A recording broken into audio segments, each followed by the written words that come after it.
আসলে আমার সামনে খুব বেশি মানুষ থাকলে কথা বলতে একটু ভয় লাগে। মঞ্চে ডালিউড সুপারস্টার শাকিব খান উপস্থিত থাকায় কথা বলতে ভয় পাচ্ছেন চিত্রনায়িকা দিঘি। কি বলছেন তিনি? এ বিষয়ে বিস্তারিত জানতে পুরো ভিডিওটি দেখে সঙ্গেই থাকুন। প্রিয় দর্শক, সম্প্রতি ডালিউড সুপারস্টার শাকিব খানের নিজস্ব কোম্পানি রিমার্ক হারল্যান্ড কর্তৃক আয়োজিত রিমার্ক আপনজন নামে এক বিশাল অনুষ্ঠানের আয়োজন করা হয়েছিল।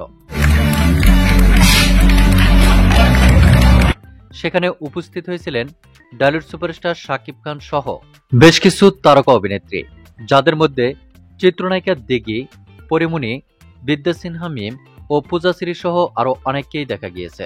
তবে এই আয়োজিত অনুষ্ঠানে মাইক্রোফোনের সামনে কথা বলার শুরুতেই চিত্রনায়িকা দিঘি বলেন, আসলে আমার সামনে খুব বেশি মানুষ থাকলে কথা বলতে একটু ভয় লাগে। আমার সামনে বড় বড় মানুষ বসা থাকলে আমার কথা বলতে ভয় লাগে।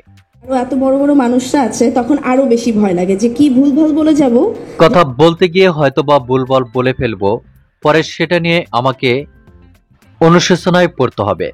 চিত্রনায়িকা দিঘির এমন কথার পরে অনেকেই মন্তব্য করেছেন, হয়তোবা আয়োজিত মঞ্চে ডালিউড সুপারস্টার শাকিব খান উপস্থিত থাকায় কথা বলতে ভয় পাচ্ছেন চিত্রনায়িকা দিঘি।